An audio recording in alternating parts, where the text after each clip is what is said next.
Shalom. Before I begin, I want to give all praises to Yahweh, Ba'ashem Yahushua, Ba'ashem Kakwadash, and the honors to the apostles and elders of the millstone. And shalom to the IQM teaching about the four corners in true sincerity. Back with another lesson through the Spirit of Yahweh, Ba'ashem Yahushua, and Lord willing is edifying unto the elect. Alright, and the topic that I wanted to focus on, is basically, miracles. Alright, miracles. Okay. Before I get into the lesson, the true name of God is Yahweh, which means He is or He exists. The name of His only begotten Son is Yahweh Shai, which means He saves or He delivers. Alright. And with that being said, Yahweh, the Father, is going to send His only begotten Son, Yahweh Shai, to deliver the elect, from the four corners of the earth through the diverse captivities that we've been, scattered abroad. All right. And who is He going to deliver? The so-called blacks, Latinos, and Native Americans, and the speckled birds scattered. All right.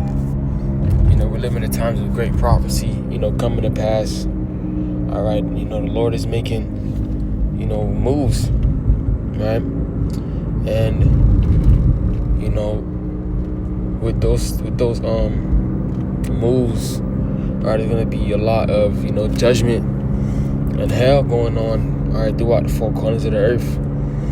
All right, Esau with his sword, pestilences, okay, teeth of wild beasts. All right, basically, various judgments, that are going to be sent out, various spirits that are going to be sent out to execute the judgment of the Lord.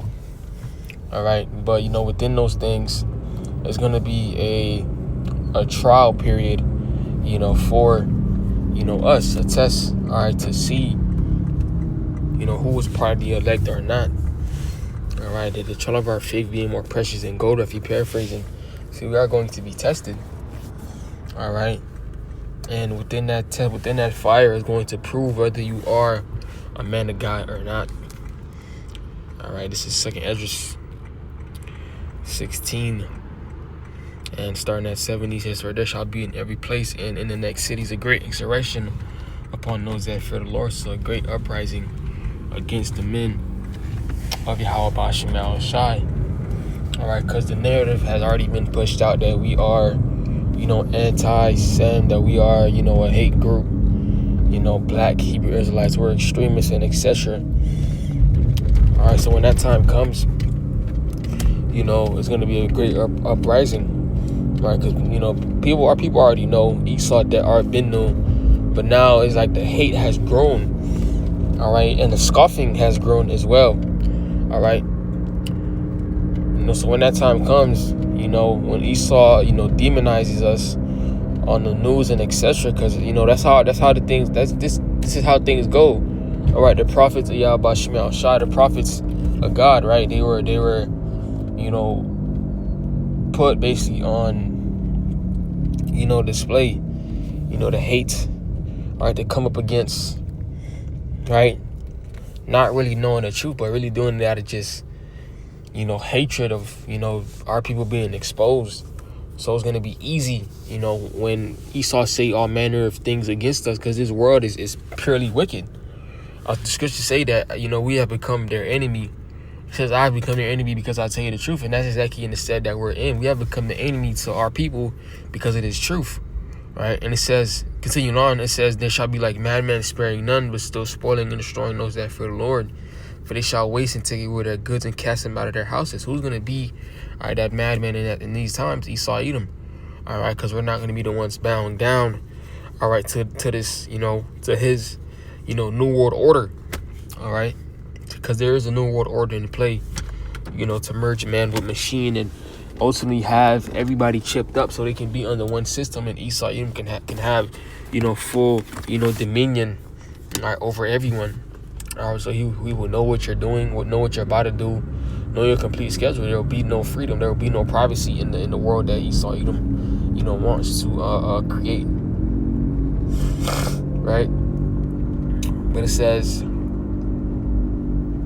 And because of that, we're going to be throwing off our houses. They're going to take away our things. Basically going to take away our rights, all right, to exist, all right, because they're going to treat us like, less than nothing. It says,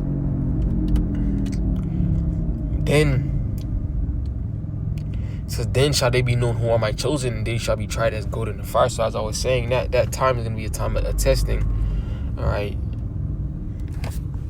for us. But at that time, it will be known who are chosen of Yahweh Shemel Shai, right? Because the men of the Lord, they will not fold. And also, in the midst of them being tried, all right, miracles are going to happen, all right, whether it be by, teleportation or spiritual power, or, however the case may be, because that's really what it is, divine intervention from Yahweh Shemel Shai, right? Because when you go into the word miracle, right, it is a wondrous work of God, right? So it's a wondrous work of Yahweh Shemel Shai. It's a miracle, story of a miracle, all right, marvelous event caused by God. So it's a miracle. It's an marvelous event, and it is, because we're going to be rejoicing, when it does come to pass, all right, because when people think about a miracle, they think about, the impossible happening, and that's exactly what is going to happen for us, the impossible. It's just something that excites wonder or astonishment, right? Because again, we're going to be rejoicing. It says, without regard to divinity or supernatural power. This is a sign of wonder, power, right?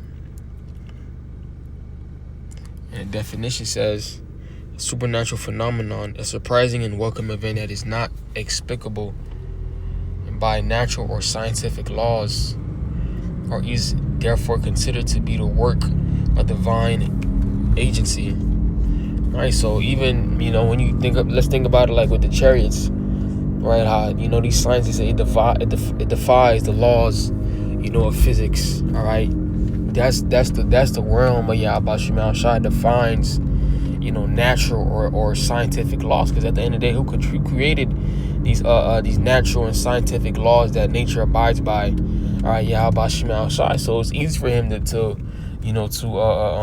easy for him to work, beyond or outside of those, laws that he himself, created. All right.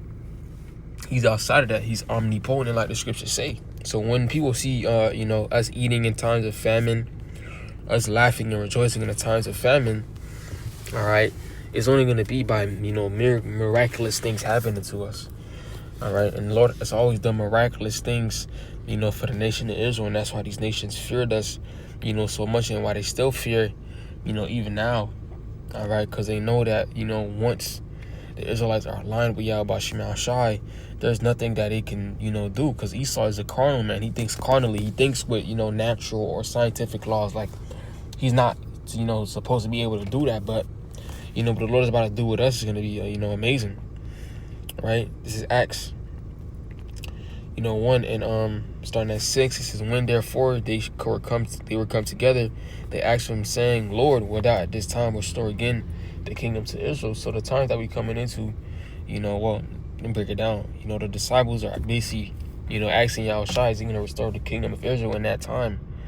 All right, it was not at that time, but he said that he said, unto them it is not for you to know the times or the seasons, because the Father hath put in his own power. So again, nobody knows when, the day of the Lord is going to be, right? Nobody knows, all right, except Yahweh. Even Yahweh Shai himself doesn't know. That's why he said what he said. But it says, but ye shall receive power. After that, the Ruach HaKodesh has come upon you, and ye shall be witnesses unto me both in Jerusalem and in all Judea and in Samaria and unto the uttermost parts of the earth. So again, miracles, right? Because when we receive that power, according to, scientific and natural laws, a man is not supposed to be able to fly. A man is not supposed to be able to heal himself or people around him. So according to, scientific laws, a man is not supposed to be able to run fast, or, he's supposed to get tired. He's not, able to go, 2-3 weeks without food or however long, right? He's not supposed to operate at a high state, without, certain nutrition. The body will start to shut down. But the things that the Lord is going to do, for us, is going to be outside of that, right? And that's what we're hoping for. That's why it's going to be such a marvelous, work, a marvelous wonder, and that's why we're going to rejoice. Okay? We're looking forward to it, because as Yahushua said in John 14 and 12, it says, "For verily, verily, I say unto you, that he that believeth on me, the works that I do, shall he do also, and greater works than these shall he do, because I go unto my Father." All right, so we're going to do great works. Yahushua said we're going to do greater works, than him. All right? Because we're going to need it. With Esau coming down like a flood, all right? The times that we're coming into being the worst times in history, we're going to need it. All right? And it's ultimately going to be for our testimony of how the Lord, came through. Because like the scriptures say in Sirach, the 2nd chapter, and I just ended off on this, Sirach 2 and 10, it says, "Look at the generations of old, and see, did ever any trust in the Lord and was confounded? Or did any abide in his fear and was forsaken? Or whom did he ever despise that called upon him?" All right, so again, it's going to be for our testimony. Because look at our forefathers, the things that they had to, overcome, the miracles that the Lord brought, for them. All right, it's going to be the same thing to us.